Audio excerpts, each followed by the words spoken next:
स्वागत करते.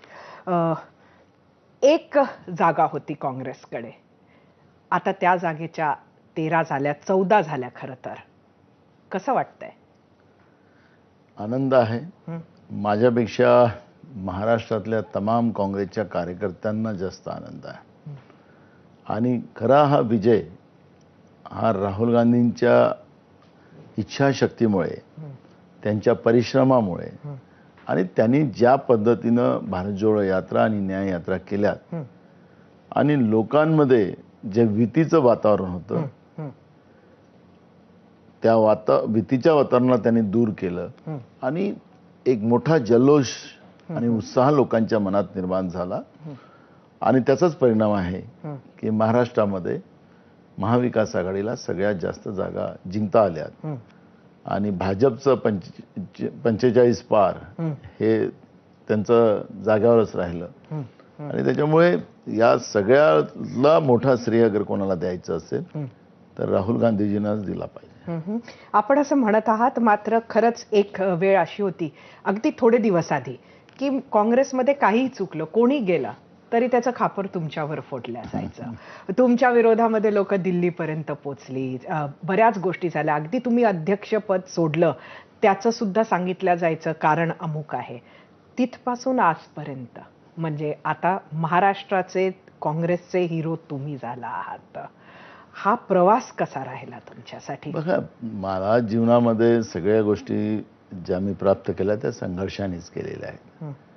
आणि मी नेहमी सांगतो की माझी खुर्चीची लढाई नाही, माझी जनतेची लढाई आहे आणि जनतेच्या न्यायाची लढाई आहे.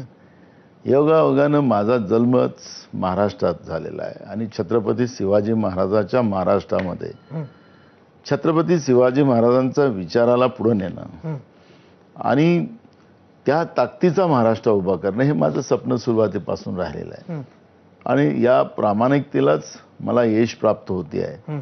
त्याच्यामुळे संघर्ष शिवाजी महाराजांनाही होतं, बाबासाहेब आंबेडकरांनाही होता, महात्मा ज्योतिबा फुल्यांनाही होता, शाहू महाराजांनाही होता.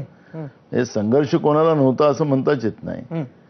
आणि मी तर काही सामान्य परिवारातला आहे, मी एक शेतकरी परिवारातला व्यक्ती आहे. माझ्या घरी कोणी ग्रामपंचायतचा सदस्य झालेला नाही. त्यामुळे राजकीय या व्यवस्थेमध्ये येत असताना त्याला व्यवसायाच्या दृष्टिकोनातून मी पाहिलं नाही. आणि प्रामाणिकतेनं पक्ष मोठा करणं आणि प्रामाणिकतेनं जनतेच्या बरोबर उभं राहणं हाच उद्देश ठेवून मी काम करतोय. त्याच्यामुळे संघर्ष मी मागच्या काळी सांगितलं की संघर्षाला मी मित्र तयार केलेला आहे. हा माझा मित्र आहे आणि तेच मला खूप साऱ्या गोष्टी शिकवून जातो. पण जेव्हा लोक असं विरोधात बोलायचे, अशा पद्धतीनं तुम्हाला विलन म्हणून पेंट करायचा प्रयत्न करायचा, तेव्हा थोडं दुःख व्हायचं का? सिनेमामध्ये पण आपण बघतोय की हिरोला विलन करण्याचा प्रयत्न विलनच करत राहतात. पण आखरी हिरोच असतो ना. तर आज जनतेमध्ये जे मी जनतेची नाळ आणि जनतेबरोबर मी जोडलो, त्यामुळे जनतेने नाना पटोलेला हिरो बनवलेला आहे. त्याच्यामुळे विरोधकांचं काम विरोधकांनी केलंच पाहिजे. निंदकाचे घर असावे शेजारी हा संतांचा पुरावा आहे. ही महाराष्ट्र ही संतांची भूमी आहे आणि म्हणून हे विचार आपल्यासाठी फायद्याचेच असतात, नुकसानीचे नाही. वारंवार आपल्याबद्दलचं कोणी चिंतन करत असेल, आपल्याबद्दलचं वाईट बोलत असेल, म्हणजे याचा अर्थ समजून जायचा की त्याला आपली भीती निर्माण झालेली आहे.